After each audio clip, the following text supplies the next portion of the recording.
Aku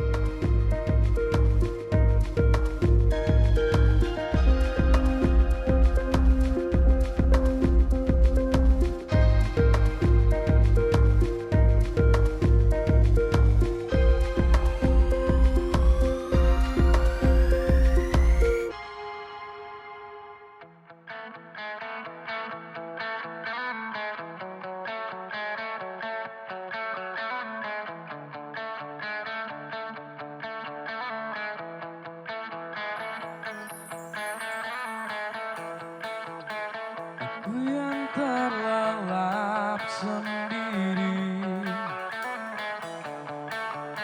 terlelap sampai tak sadar diri. Kulihat sang pujaan hati datang melangkah terus menghampiri, namun sungguh sayang itu hanyalah sebuah mimpi. Terbangunkan pagi bersama matahari, aku bergetar disentuh dia, mataku terbang sampai ke langit, tubuhnya pun indah ku pandangi, putih mulus dan seksi, wajahmu seperti sang bidadari, dan ku peluk dia sampai mati, rambutnya pun indah bagai putri, mirip iklan di TV.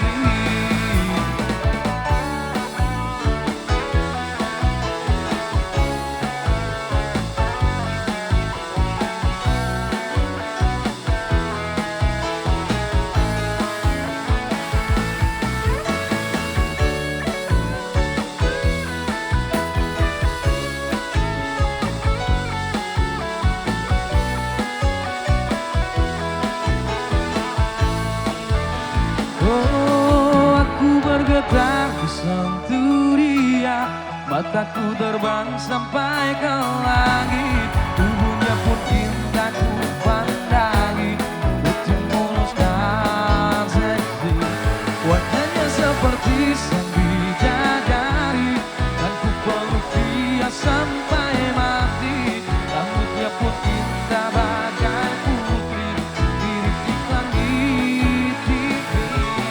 Aku bergetar disentuh dia, mataku terbang sampai ke langit, tubuhnya pun indah ku pandangi, putih mulus dan seksi, wajahnya seperti sang bidadari, dan ku peluk dia sampai mati, rambutnya pun indah bagai putri, mirip iklan di TV. Oh, oh, oh, oh, oh.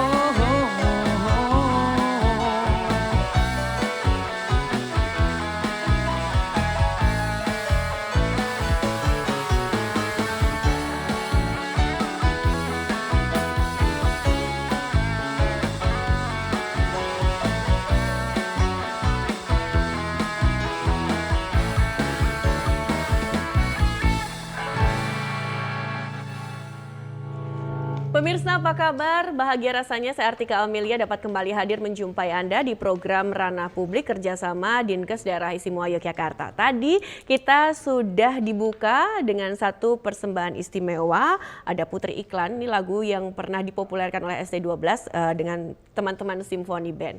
Oke, satu topik yang sangat menarik sekali pemirsa yang nanti akan kita diskusikan di kesempatan kali ini. Tapi sebelum saya ingin memperkenalkan dua orang narasumber yang sudah hadir di Studio TVRI Yogyakarta, saya pengen nanya nih ke teman-teman band nih, pernah ngerasain stres nggak? Pernah. Kayaknya di lingkungan kerjaan nih pasti ada saja tekanan dan lain sebagainya. Nah ini pas banget karena topik kita hari ini terkait menjaga kesehatan mental dan juga mengatasi stres di tempat kerja. Pasti pemirsa untuk Anda entah itu sebagai seorang karyawan di perusahaan, kemudian juga sebagai seorang pekerja pernah mengalami tekanan-tekanan yang akhirnya mengakibatkan Anda stres. Dan ternyata stres yang dialami ini bisa menurunkan performa kerja dan juga bisa mengganggu produktivitas aktivitas karyawan. Baik, kita akan membahasnya bersama dengan dua orang narasumber di sini. Yang pertama, saya ingin memperkenalkan kepada Anda, beliau adalah Bapak Dr. Raden Stefanus Christian Handoko Eskom MM dari Komisi D DPRD DIY. Baik, Pak Steve, kabar baik? Kabar baik luar biasa. Oke, nggak stres ya Pak? Bahagia ya.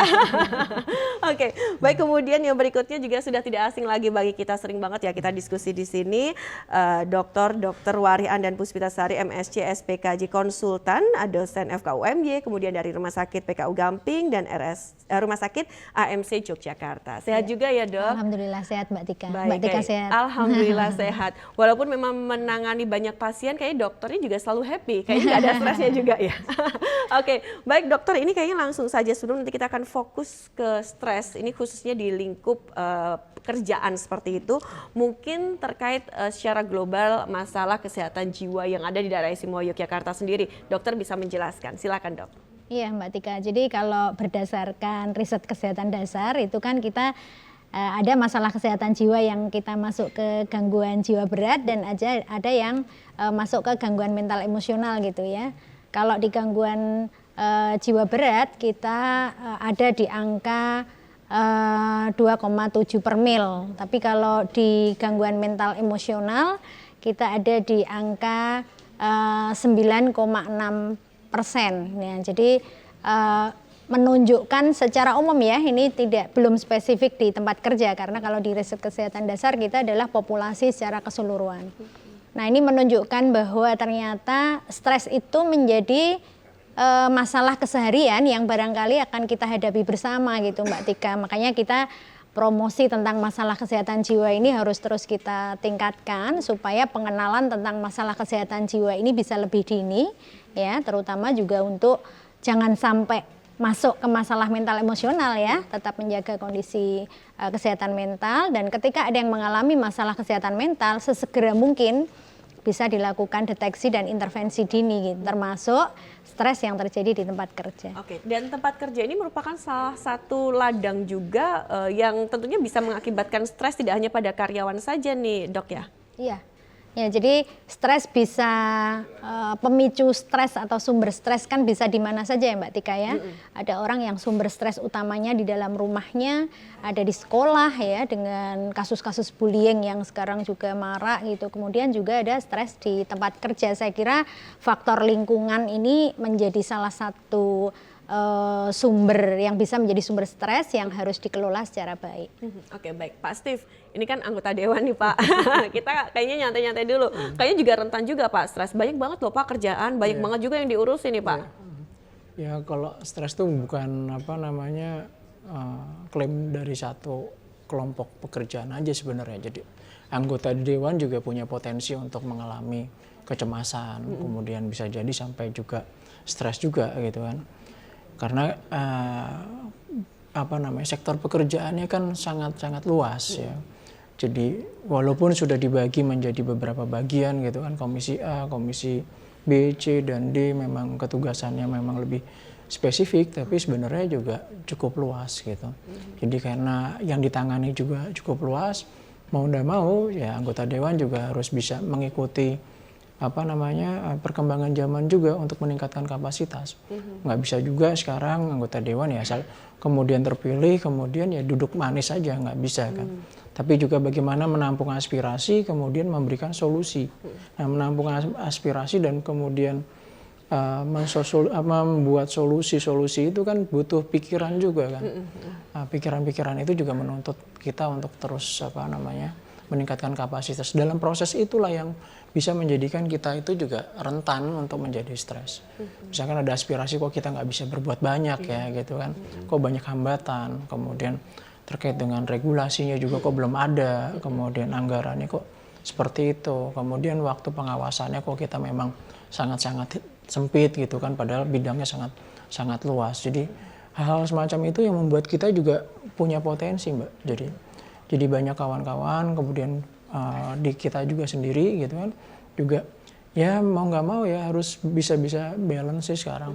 gitu. Tapi kita harus hidup berdampingan dengan stres seperti itu atau bagaimana? Atau kita membuat agar diri kita tidak stres menikmati pekerjaan yang ada? Paling simpel ya menikmati yang kita kerjakan sekarang.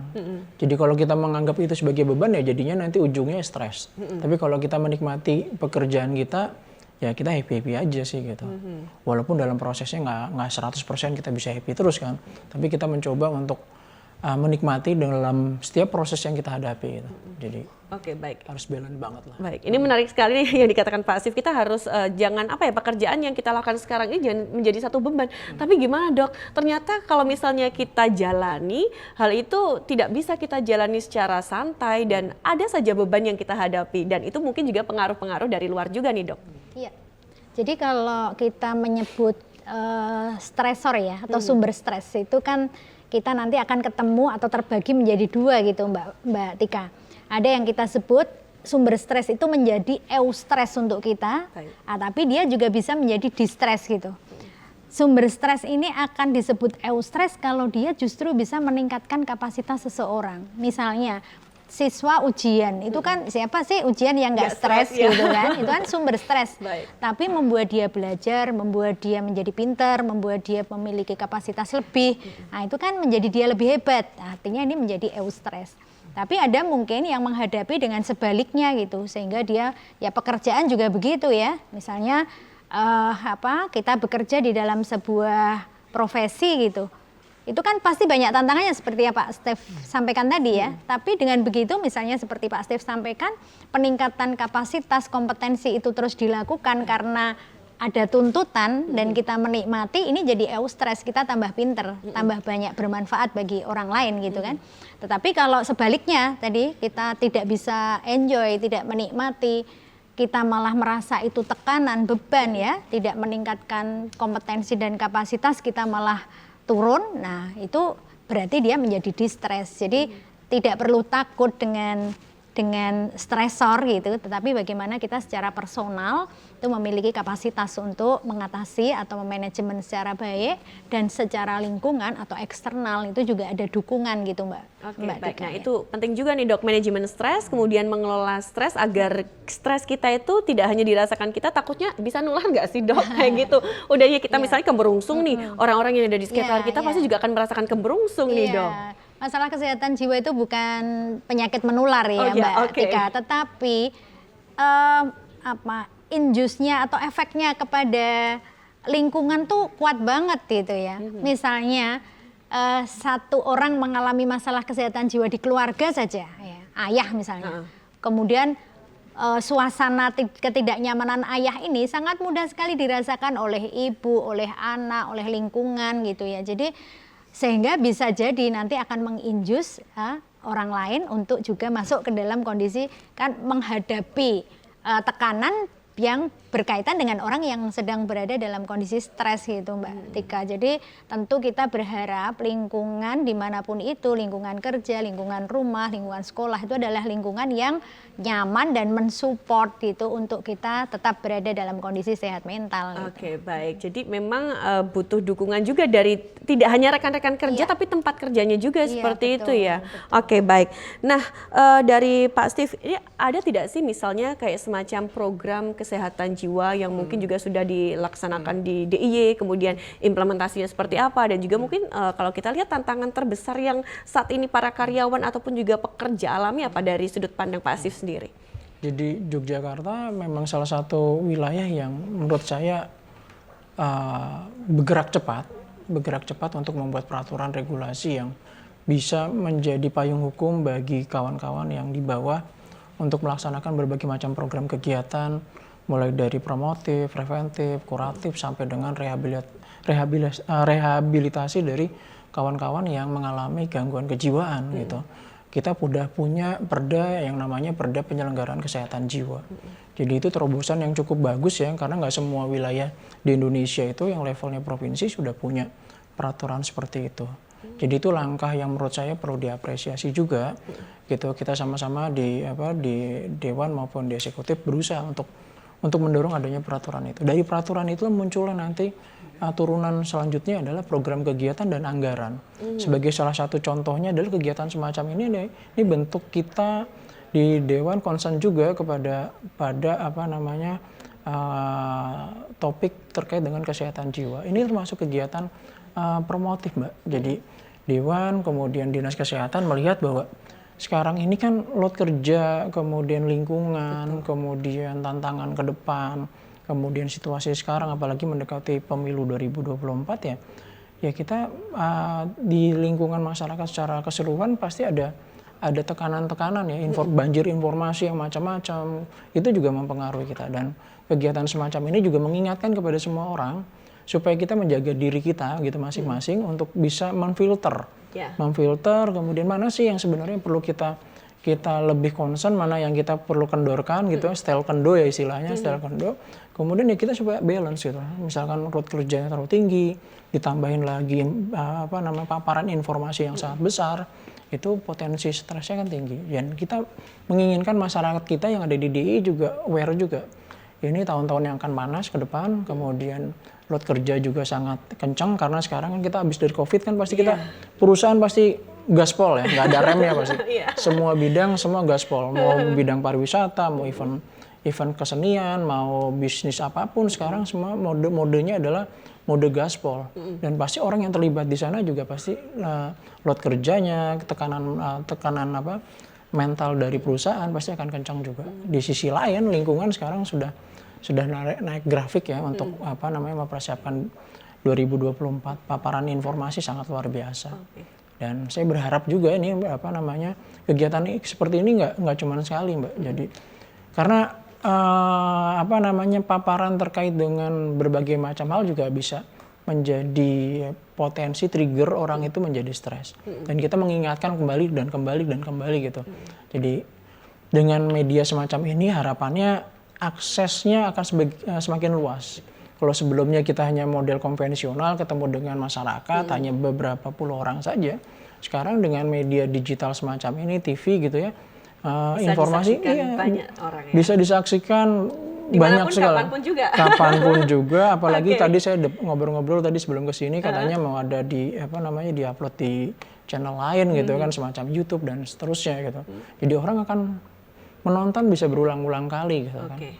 Gitu nih menurut saya ya perlu diteruskan semacam ini. Oke, nanti kita lanjutkan kembali ya. Apalagi ini kalau misalnya karyawan nih dengar kata target, waduh, tambah stres lagi. Kita jeda terlebih dahulu pemirsa, jangan kemana-mana, tetaplah bersama kami di Ranah Publik.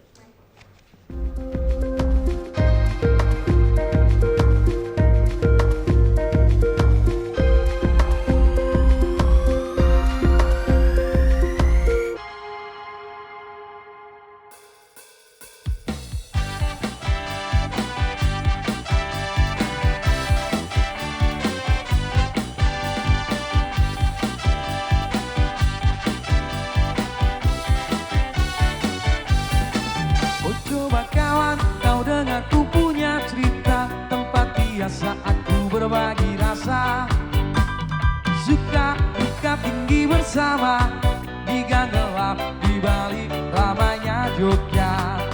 Mari sini berkumpul kawan, dansa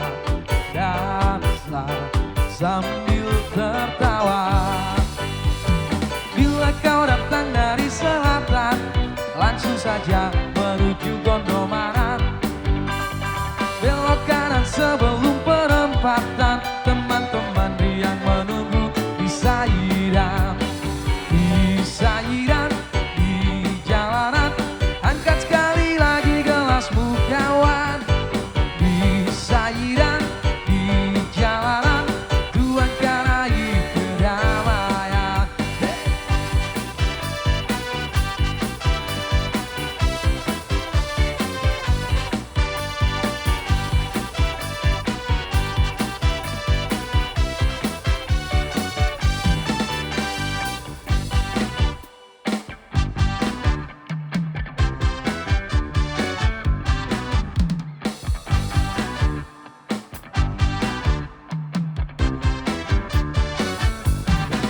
Dan jangan kau takut pada gelap malam, bulan dan bintang semuanya teman.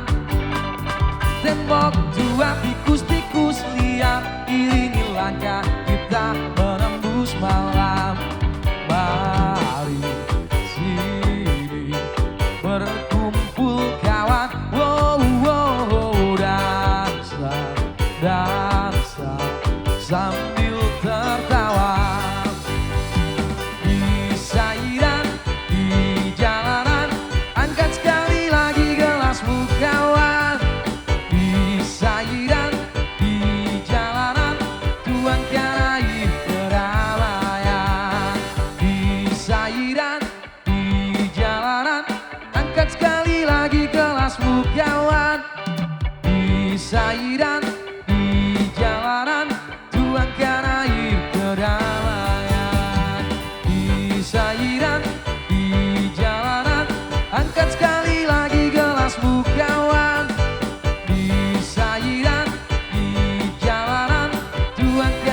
Inspirasi Simfoni Band. Nah, kalau saya mendengarkan lagu-lagu seperti ini nih Bu, biasanya kalau saya stres gitu dengerin lagu yang agak ngebeat-ngebeat seperti ini. Mungkin cara orang ini berbeda-beda dalam menghadapi stres. Nah, kita lanjutkan kembali pemirsa untuk dialog kita di kesempatan hari ini. Saya ke Dr. Wari. Dok, pasti setiap orang ini memiliki cara berbeda-beda dalam menghadapi stres. Nah, sebelum ke situ saya pengen tahu juga penyebab stres yang paling apa ya? Yang paling menyebabkan terjadinya stres itu apa sih, Dok? Iya. Ya, jadi Mbak Tika kalau dicari penyebabnya gitu ya, kondisi stres itu kan dipengaruhi oleh dua faktor ya, internal faktor dan eksternal faktor gitu. Jadi ada faktor dari personal itu sendiri, ini menjawab kenapa sama-sama bekerja di tempat yang sama, tugasnya sama, tetapi orang bisa berbeda respon gitu ya. Dan yang kedua adalah faktor yang terkait dengan eksternal, situasi tempat kerja, teman kerja, beban pekerjaan dan sebagainya kalau berkaitan dengan tempat kerja. Nah, kalau kita bicara bagaimana mencegahnya, tentu dari dua sisi ini harus dikuatkan dua-duanya ya Mbak Tika ya. Contoh misalnya dari personal. Dikatakan salah satu penyebab stres di tempat kerja itu berkaitan dengan kompetensi ya. Jadi ketika kita bekerja di satu profesi, di satu pekerjaan yang kita nggak sesuai kompetensinya itu bikin stres ya Mbak Tika ya. Misalnya kemarin contoh ketika di pandemi ya, banyak profesi-profesi tertentu terutama guru yang perubahannya drastis ya, dari biasa dia offline kemudian jadi harus mengajar online, harus kreatif dengan media online supaya siswanya tetap bisa mencapai kompetensinya. Itu kan luar biasa nih perubahan. Nah, sehingga meningkatkan kompetensi untuk itu menjadi satu bagian dari bagaimana dia tetap menikmati pekerjaan itu, walaupun ada perubahan yang sangat beda banget gitu antara sebelum dan setelah gitu. Jadi walaupun ada perubahan tapi dia terus meningkatkan, maka ini akan membuat dia enjoy seperti Pak Stef tadi sampaikan ya, nikmati prosesnya gitu. Jadi bekerja itu ada juga gini Mbak Tika, meaningful dari pekerjaan itu. Kalau kita itu bekerja hanya saya sebulan digaji segini, padahal pekerjaan saya gini itu rasanya lama-lama akan melelahkan. Ya. Tetapi kita bisa mengambil makna dari pekerjaan kita. Oke, kita dapat sesuatu, tapi ternyata kita nggak hanya dapat gaji nih. Saya ternyata juga bisa membuat beberapa orang di sekitar saya itu juga mendapatkan sesuatu. Misalnya kalau saya kan guru ya, dosen gitu. Jadi saya bisa membuat anak-anak nih pinter gitu ya, bisa membuat mereka lebih paham, bisa membuat mereka besok jadi dokter misalnya. Itu kan meaning ya, arti yang nggak bisa dinilai, dan itu kalau kita nikmati itu bahagia gitu.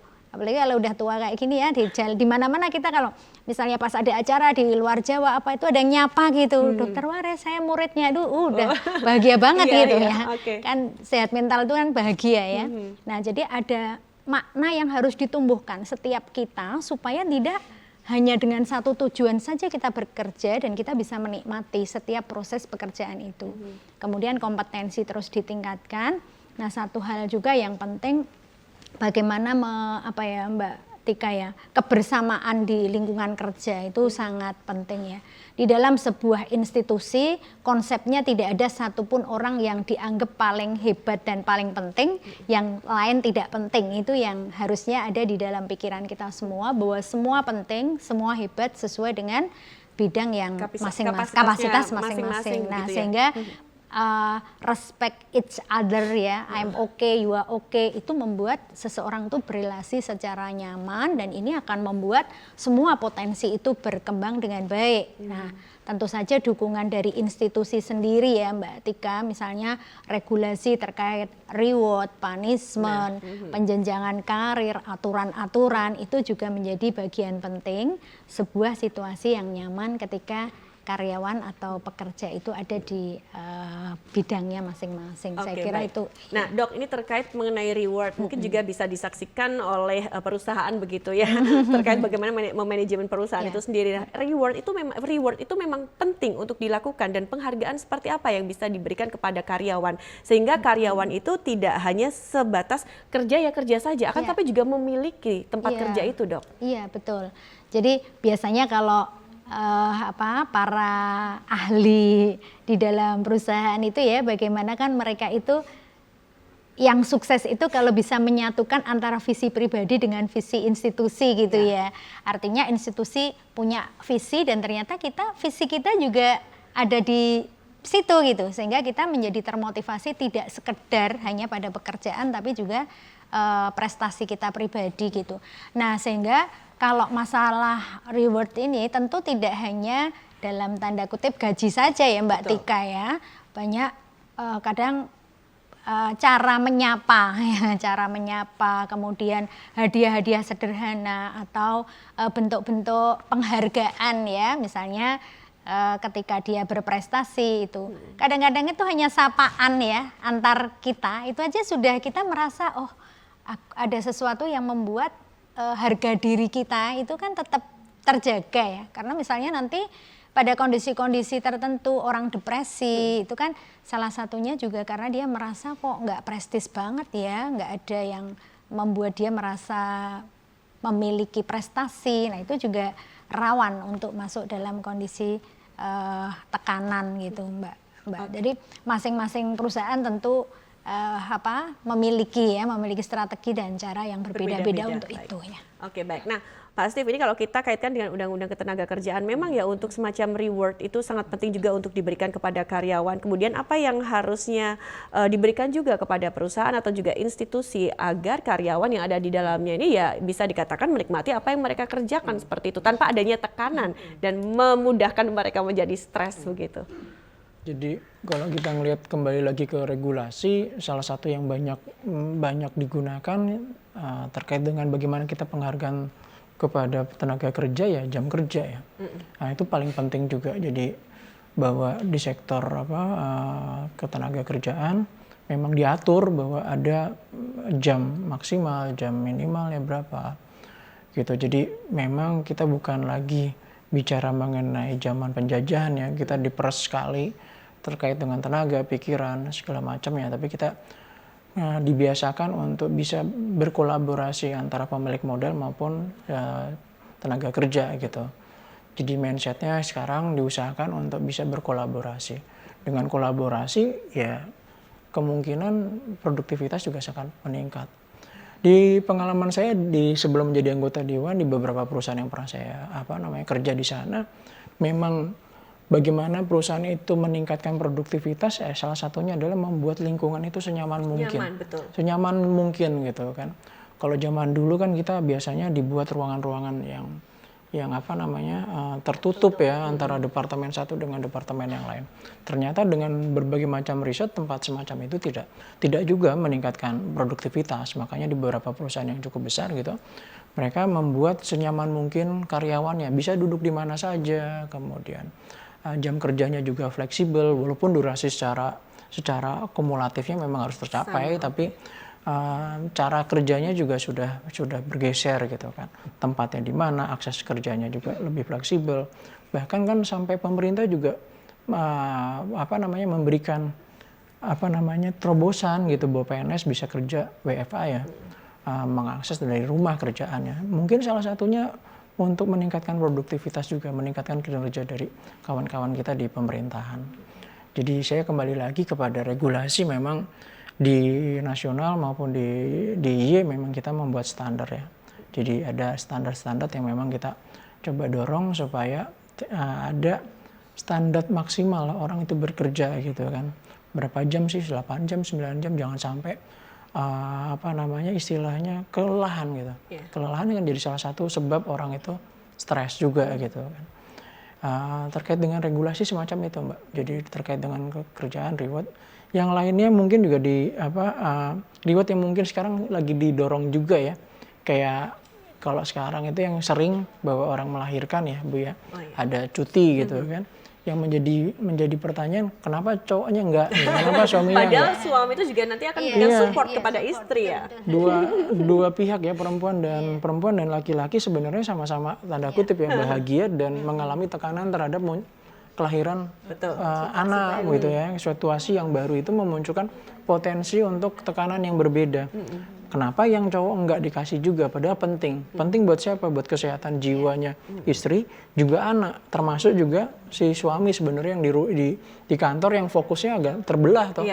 wah gimana nih anak gua nih gitu kan, gimana anak saya yang baru aja 1 bulan, harusnya juga diberikan gitu, walaupun memang kalau yang perempuan kan 3 bulan ya, nggak banyak lah, mungkin 2 minggu 3 minggu gitu kan, yang penting mulai dari kelahiran sampai itu bayi bisa ya mulai si ibu udah biasa gendong gitu, adaptasi, si ayah tuh ada di samping, ada kehadiran ayah di situ, ada sosok suami yang siap siaga membantu istri supaya pressure tingkat stres dari istri juga bisa turun.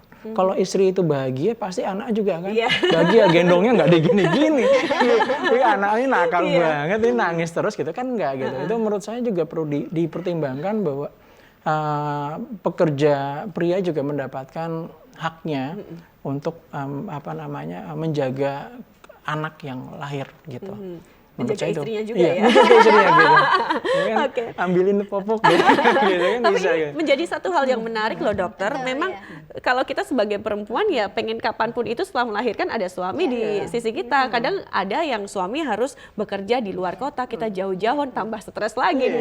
Mungkin bisa dijelaskan nih dok. Di beberapa negara maju sudah berlaku itu Mbak Tika. Jadi yang mendapat cuti tidak hanya dari pihak perempuan, tapi juga ayah ya, karena kan kemarin kita juga diskusi tentang peran pengasuhan ayah itu juga kita minimal gitu ya. Apalagi kalau Mbak Tika sebut berjauhan bekerjanya ya, pikirannya pasti ya ke rumah ya, memikirkan kondisi baru yang ada di rumahnya. Saya kira ini menarik sekali Pak Steve ya untuk didorong ini ya. Sekarang ada isu yang menarik, saya mencoba untuk ngulik-ngulik terkait dengan kesehatan kejiwaan ya. Ternyata yang mengalami depresi, mengalami stres, kecemasan itu bukan orang-orang yang bekerja saja, tapi ternyata orang yang sudah bekerja kemudian efeknya kepada anak. Tadi disinggung juga orang tua yang jauh dengan anak atau ya kan berefek kepada istri dan anak. Jangan diteruskan dulu nggak apa-apa ya sedikit Pak. Boleh. Nanti kita jeda dulu agar pemirsa lebih penasaran lagi. Kita masih ada 2 segmen untuk ngobrol ini lebih panjang lagi. Jangan kemana-mana, tetaplah bersama kami di Ranah Publik.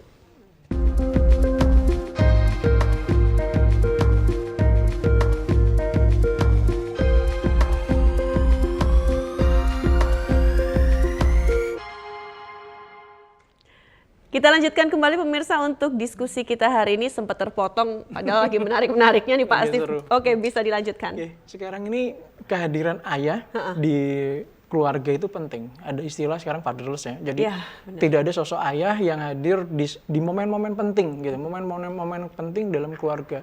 Tadi disampaikan terkait dengan tingkat stres perempuan yang melahirkan, baru aja melahirkan. Efeknya bagi keluarga juga kan tinggi. Nah, kehadiran sosok ayah itu penting sekarang gitu. Jadi kalau tadi saya mendorong bahwa kemungkinan mudah-mudahan ke depannya gitu kan dari pusat maupun daerah juga berkolaborasi, ada kebijakan semacam itu. Tidak hanya perempuan yang mendapatkan akses untuk cuti gitu, tapi pihak suami atau laki-laki ini juga mendapatkan cuti gitu. Jadi di momen-momen penting yang menurut saya sangat krusial gitu dalam perkembangan kesejahteraan dalam keluarga itu ada sosok laki-laki yang hadir gitu. Kalau menurut saya sih ke depan memang perlu dipikirkan tidak hanya emansipasi perempuan itu mendapat, tapi istilahnya apa ya, kalau pria-pria pengen mendapatkan haknya semacam itu ya menurut saya juga perlu didorong gitu. Oke, idealnya berapa nih minimal? Minimal lah 2 minggu lah ya untuk tahap awal gitu ya kan, ke depan ya kita ada kesetaraan gitu. Tapi minimal di momen-momen penting ya, momen-momen penting dari kelahiran sampai dengan si bayi itu ataupun si ibu siap memberikan tanggung jawabnya gitu, ya pihak suami itu ada di dekat situ gitu kan. Kalau udah 2 minggu kan kemungkinan sudah beradaptasi dengan lingkungan yang sangat-sangat baru ya. Kalau sekarang ya mau yang kelahiran normal maupun sesar itu kan perempuan juga tanda kutip ya butuh effort yang sangat luar biasa mengembalikan fungsi tubuhnya gitu. Ditambah lagi ada beban tanda kutip ya anak gitu kan. Nah, kalau ada suami kan minimal ada bojoku nang sampingku gitu kan. Apalagi nggak ada pembantu di rumah juga tambah stres lagi seperti itu ya. Kalau aku lebih prefer bahwa kehadiran bukan pembantu tapi kehadiran orang yang dicintai di dalam keluarga itu. Ya, gitu. Suami pasti ya. Iya, suami tentunya kan. Kalau kita bicara mengenai bagaimana ketahanan keluarga gitu, ya kehadiran suami dan istri dalam keluarga itu penting dan anak gitu. masa kita mau digantikan suami jadi pembantu gitu kan. Oke, benar. Iya, Oke, gitu oke. ya. Oke. Jadi menurut saya ya terkait dengan ketahanan keluarga yang perlu kita sampaikan kepada masyarakat seluas adalah kehadiran suami, bukan kehadiran pembantu, karena nggak semua orang mampu untuk betul. membiayai adanya kehadiran orang lain untuk membantu supporting keluarga kita. Jadi pemerintah harus memikirkan tidak hanya kalangan menengah ke atas saja, tapi kalangan menengah ke bawah yang tadi solusi kan nanti ada pembantu. Enggak, kalau itu kita bicara terkait dengan populasi yang sangat besar di Indonesia ya kalangan menengah ke bawah itu. Bahkan yang bawah itu memang butuh kehadiran pemerintah, kebijakan yang memang dekat dengan masyarakat. Kan nggak semua keluarga itu mampu untuk membiayai pembantu. Kan. Kalau dengan ada kebijakan bahwa ada kehadiran suami gitu ya penting juga. Ini kok kita bahas malah tentang ini, bukan stres. Tapi kita tunggu juga kabar baiknya nanti ya Pak Steve ya. Semoga nanti bisa seiring sejalan seperti itu. Aku sih salah satu pendukung kebijakan semacam itu kan di Jakarta, kan yang lagi dikejar kan Jakarta dulu ya, peraturan di nasional. Kalau di sana sudah goal, kita coba dorong di bawah juga untuk ada semacam itu. Saya termasuk yang melihat bahwa kehadiran ayah memang penting. Berbagai macam riset, jurnal baik yang di luar maupun di Indonesia, ternyata sosok ayah itu penting dalam perkembangan anak di dalam keluarga. Nah, bayangkan kalau anak itu stres, ya apa yang akan dihasilkan? Produktivitas anak di sekolah itu menurun. Kalau menurun gimana? Dia nggak akan bisa bersaing dengan kawan-kawan yang lain yang bisa hidup nyaman. Tanda kutip punya privilege lebih bagus. Kemudian anak-anak model-model semacam ini gimana untuk bisa survive di kehidupan yang semakin keras? Perubahan teknologi, perubahan ekonomi, perubahan sosial, wah itu berat sekali. Jadi kita balikin lagi ke dalam gitu, ke apa namanya klaster yang paling kecil, unit yang paling kecil, keluarga gitu. Nah, menurut saya itu yang harus kita sampaikan kepada masyarakat seluas. Apapun profesinya, apapun pekerjaannya, kita di paling bawah kita harus hidup balance, hidup bisa bahagia, karena kan apa namanya kunci kesejahteraan ini kebahagiaan keluarga, dan kebahagiaan keluarga ukurannya masing-masing. Beda-beda kan. Nah, jadi kita perlu sampaikan bahwa untuk mencegah terjadinya kecemasan, depresi, bahkan sampai stres, baik lagi ke bawah gitu. Kita harus bisa menikmati proses dari apapun yang kita lakukan. Bukan standarnya pakai standar saya sebagai anggota dewan. Standar saya dan juga standar pasti beda-beda.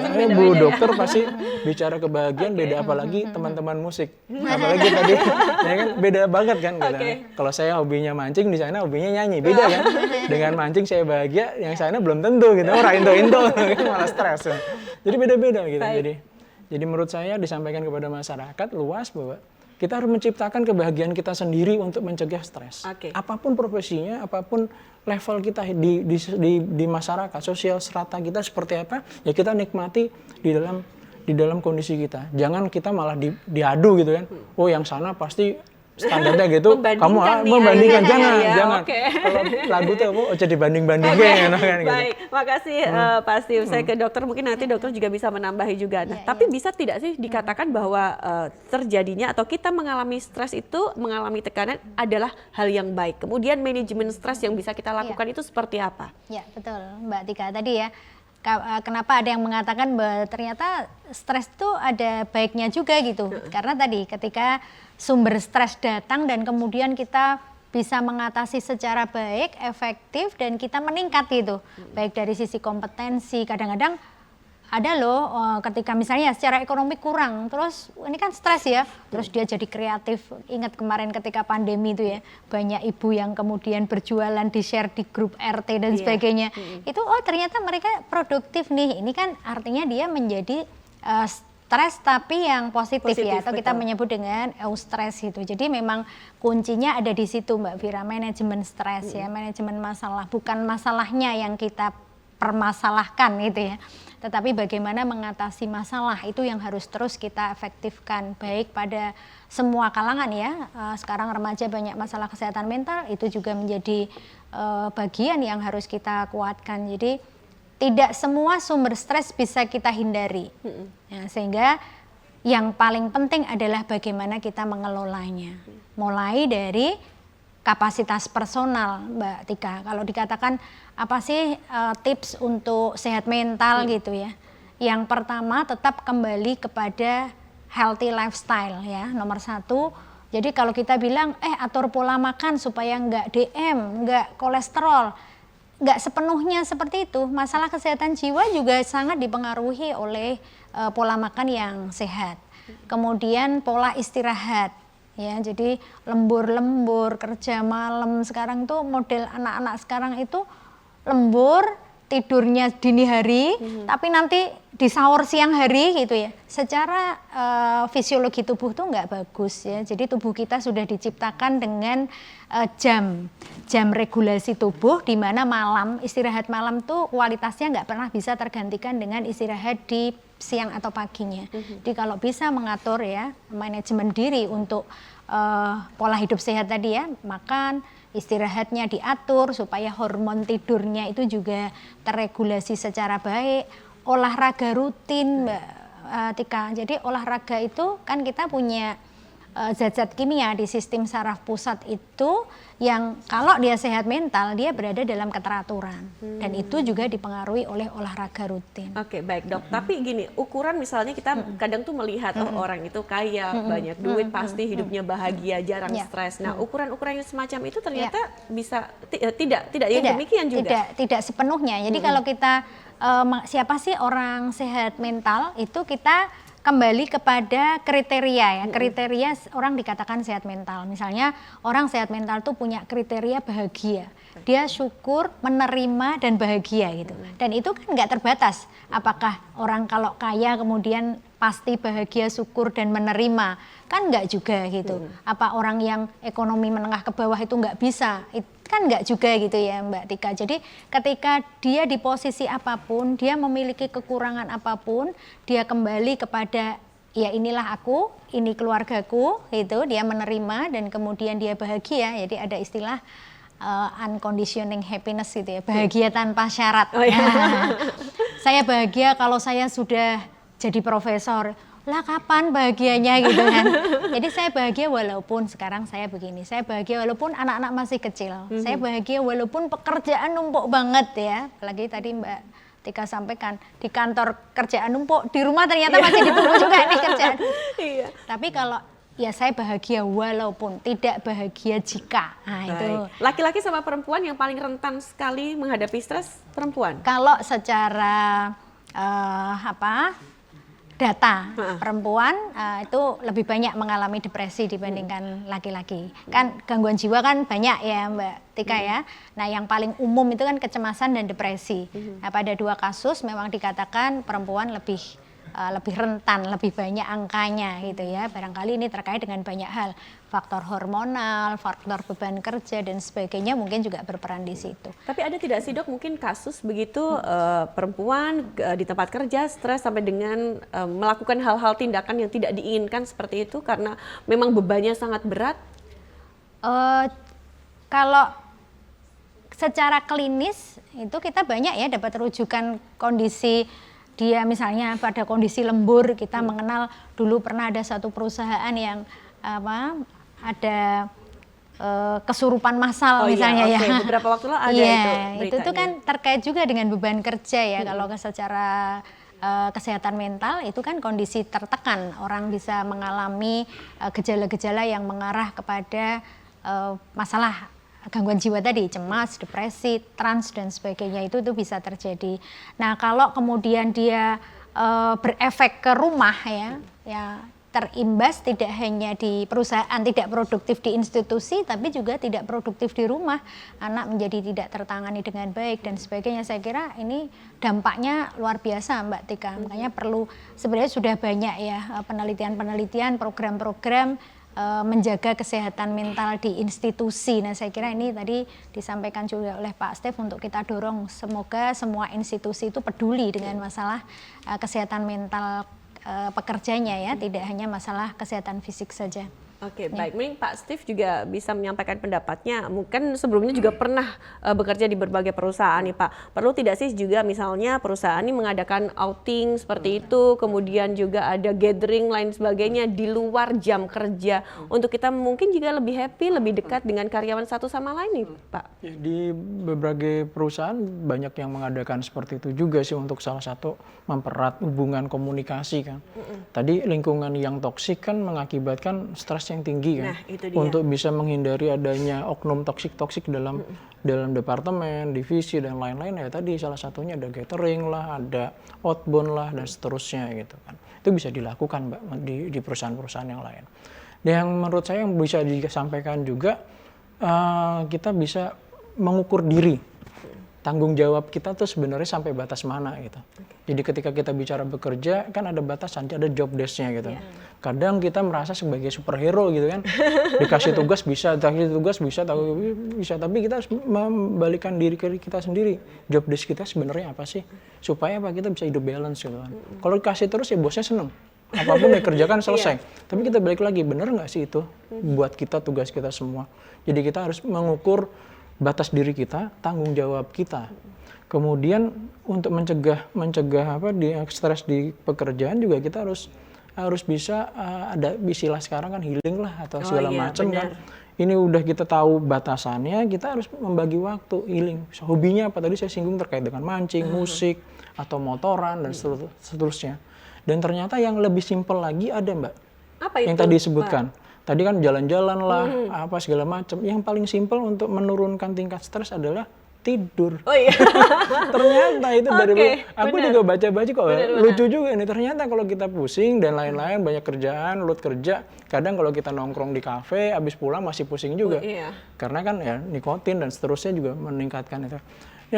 Ternyata yang paling gampang dan bisa dilakukan oleh semua orang, apapun stratanya. Kalau yang anak band kan senangnya nongkrong kan mungkin gitu kan, stres nongkrong. Tapi kalau yang strata-strata yang lain, ketika stres yang bisa dilakukan sebenarnya paling gampang adalah tidur. Tidur yang berkualitas, jangan cuma tidur toh, tapi tidur yang berkualitas, minimal 8 jam. Lupakan permasalahan yang terjadi di rumah, di sekolah, di pekerjaan dan seterusnya. Nggak usah ngomongin pekerjaan. Bahkan juga butuh nggak misalnya kita handphone kita matiin dulu deh. Iya betul. Tidur yang berkualitas juga ada caranya ya. Nggak cuma sekedar tidur gitu sebenarnya. Tidur yang berkualitas ya kita harus prepare untuk menuju tidur itu. Salah satunya kalau ada yang model meditasi kah atau berdoa kah. Kalau di Muslim juga ada, di Katolik ada, di agama yang lain ada gitu loh. Jadi ritus yang bisa membuat kita nyaman, kemudian barulah kita tidur. Nah itu sebenarnya kualitas tidur kita akan lebih baik. Nanti mungkin secara medis bisa dijelaskan juga dengan Dr. Wali, tapi kita harus jeda terlebih dahulu pemirsa, tetaplah bersama kami di Ranah Publik.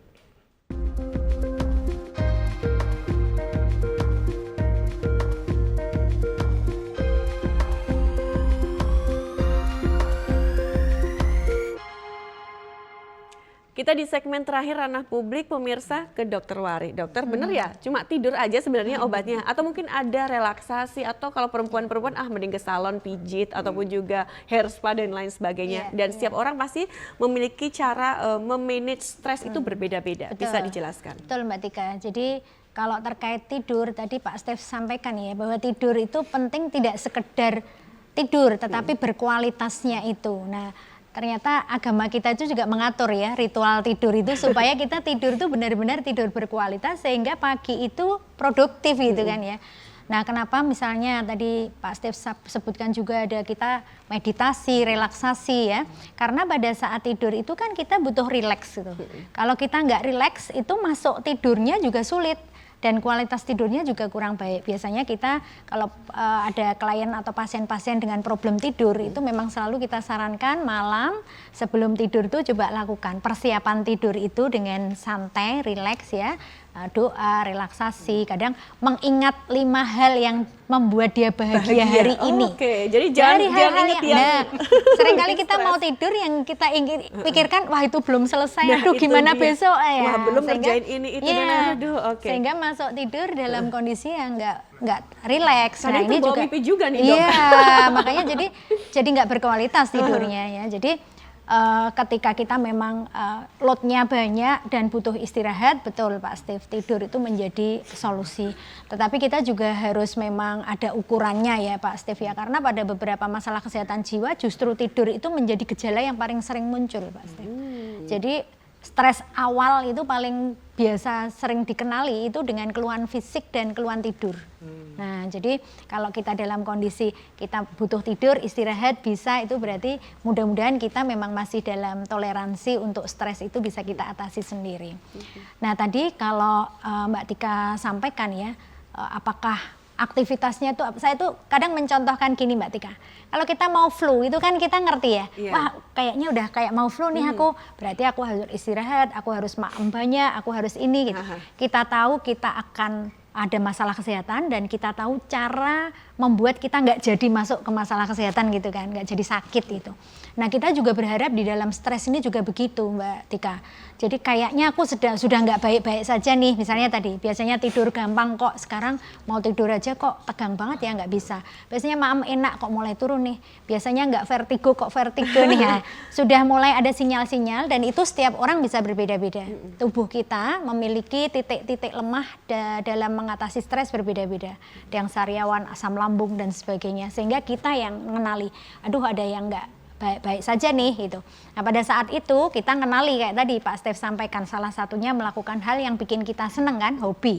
Oh mancing nih, memang sudah 2 bulan nggak mancing misalnya Pak Stef ya. Teman-teman band juga gitu, ayo kita nyanyi bareng.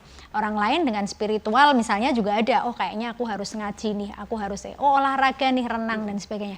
Jadi personal kita itu tahu ketika kita sudah mulai turun, itu kita kenal, dan apa yang bisa membuat kita naik kembali itu kita juga kenali. Nah itu yang harus kita benar-benar kita edukasikan luas ya ke masyarakat gitu, supaya nggak jadi masuk sakit gitu. Jadi kenapa aktivitas yang menyenangkan ya. Jadi kita punya hormon bahagia namanya ya Mbak Tika ya. Ada serotonin, ada dopamin, ada endorfin, ada oksitosin, itu hormon-hormon bahagia yang dia harus diproduksi banyak-banyak di tubuh kita gitu. Dan kita pinter memproduksi sendiri. Tapi kalau kita memang sudah sangat turun, produksi udah nggak mampu, baru kita dibutuhkan obat dan sebagainya itu. Tapi sebenarnya tubuh kita mampu produksi sendiri. Nah, dengan aktivitas tadi. Oke, baik. Nah, Dok, pada kondisi apa nih akhirnya kita ini menyadari, wah ternyata saya tidak bisa untuk menyelesaikan stres ini sendiri. Saya harus bertemu dengan ahlinya, bertemu dengan dokter, dan apa yang harus dipersiapkan. Dan bahkan mungkin persiapan mental itu juga sangat penting, Dok. Betul, karena stigma ya, Mbak Tika ya. Aduh, kok aku disuruh ke psikiater nih, gitu tuh udah tambah stres ya. Bener. Ini yang juga harus kita sosialisasikan. Bertemu, masalah gangguan jiwa itu sangat luas. Dan gangguan jiwa berat itu angkanya jauh lebih kecil dibandingkan common mental disorder. Jadi gangguan jiwa yang ringan, sedang itu justru banyak gitu. Sehingga ketika bertemu dengan psikolog, psikiater sebelum sakit, justru itu sebenarnya kita harapkan. Tapi dia sudah mulai tadi, kayaknya aku nggak baik-baik saja. Aku udah lakukan ini itu kok kayaknya nggak bergerak ya gitu. Kok aku tambah turun ya. Nah, maka dia jadi tidak selalu butuh orang lain. Kadang-kadang kita bisa selesaikan sendiri. Yang penting kita tahu kapan kita harus butuh bantuan. Dan bantuan awal juga tidak selalu harus profesional. Mungkin kita punya teman dekat, keluarga dekat dan sebagainya. Ini juga menjadi sumber support tadi ya. Bisa di tempat kerja, bisa di keluarga. Ini support system, support sosial yang bisa didapatkan. Sehingga yang awalnya turun, oh iya ya ternyata aku nggak sendiri. Oh iya ya ada kok yang peduli aku, dia bisa naik lagi gitu. Tapi kalau sudah upaya-upaya itu dilakukan kok tidak naik-naik ya, kita mengenali kita makin turun ya, ketemu dengan profesional, psikolog, psikiater, dokter, saya kira akan membantu. Baik, terima kasih Dokter Wali. Pak Steve, bentuk dukungan dari Dewan ini apa nih Pak, yang mungkin juga bisa mengantisipasi stres yang terjadi pada pekerja ataupun juga orang-orang yang ada di sekitar kita? Jadi kita baru aja punya perda kesehatan jiwa, perda penyelenggaraan kesehatan jiwa. Di dalam perda itu muncul dukungan kita yang menurut saya keren juga ya, bahwa kita mendorong bahwa pelayanan kesehatan yang paling bawah yaitu puskesmas ya, puskesmas di seluruh DIY itu memberikan pelayanan penyelenggaraan kesehatan jiwa. Jadi ada konseling di sana. Jadi mungkin setahu saya mungkin hanya di DIY ya yang kita punya perda semacam itu kita dorong. Kemudian di puskesmas ada psikolog yang bisa memberikan pelayanan kesehatan jiwa gitu. Jadi masyarakat umum ataupun pekerja bisa loh gitu. Misalkan tadi dibilang bisa nggak sih curhat sama keluarga? Oh ternyata nggak bisa. Curhat sama teman? Oh nggak bisa. Curhat sama mantan mungkin? Nggak mungkin juga kan? Jangan dong. Akhirnya apa? Ada pilihan lain loh. Pemerintah hadir. Kalau misalkan, oh saya mau ke rumah sakit nih, mikir BPJS belum dicetak nih. Ada loh gitu sebenarnya yang bisa datang ke mana? Datang ke puskesmas. Kita menyediakan tenaga ahli yang mampu untuk bisa menerima keluh kesahnya orang dan memberikan solusi, entah itu solusi yang mungkin obat-obatan ataupun non obat-obatan semacam Baik, terima itu. kasih Pak Steve. Masih Hebat sekali. ada catatan tuh Mbak Oke, Tika. ini sekaligus closing statement ya. Silakan dokter. Gunung Kidul dan Kulon Progo masih harus diperjuangkan Pak Steve, yang belum ada psikolognya. Baik, ini PR untuk Pak Steve juga ya. Oke, monggo silakan dokter ada yang disampaikan kepada pemirsa. Jadi bekerja itu kan kebutuhan sebenarnya ya. Aktivitas sehari-hari yang dimaksud bekerja tidak hanya bekerja di institusi, bahkan para ibu rumah tangga pun itu beliau adalah pekerja luar biasa. Sehingga menikmati proses apapun yang dilakukan ya. Dan ketika itu merasa sebagai beban, belajar meletakkan gitu. Tidak semua beban itu harus dipikirkan terus, tapi kapan dia bisa meletakkan, kemudian juga menerima ya hasil dari proses yang dia lakukan dengan bahagia. Maka ini yang menjadi kunci dari kesehatan kita di lingkungan kerja. Baik, terima kasih Dr. Warih. Pak Steve, singkat saja Pak. Kalau dari saya kolaborasi semua pihak, jadi kita nggak bisa mendorong salah satu pihak untuk terus bekerja maksimal, tapi kita bisa mendorong semua pihak untuk bekerja maksimal. Jadi kerjasama, kolaborasi, solidaritas bersama itu bisa menyelesaikan suatu masalah yang hadir di masyarakat kita. Oke, baik, terima kasih Pak Steve dan juga Dr. Wari yang sudah hadir di studio TVRI Yogyakarta, dan diskusi yang sangat menarik sekali pemirsa dan juga bisa menjadi gambaran untuk Anda. Tentunya jangan lupa bahagia, nikmati apapun yang ada di sekitar kita. Saya harus pamit undur diri, akhirnya saya Artika Amelia, sampai jumpa. Satu lagu terakhir ini dari Symphony Band untuk Anda.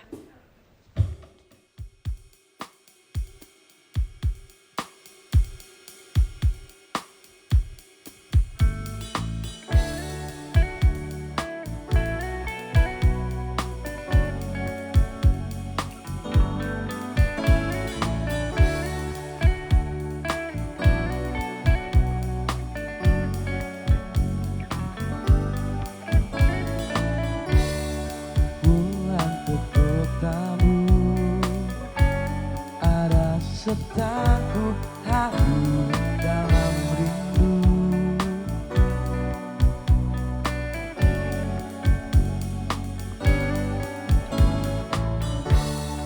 masih seperti dulu, tiap sudut menyapaku bersahabat, penuh selaksa makna.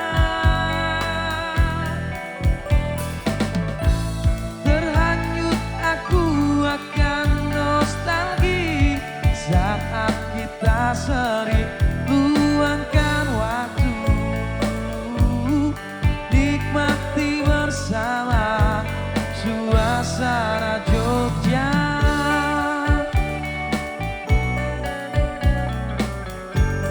Di persimpangan pantai aku berhenti,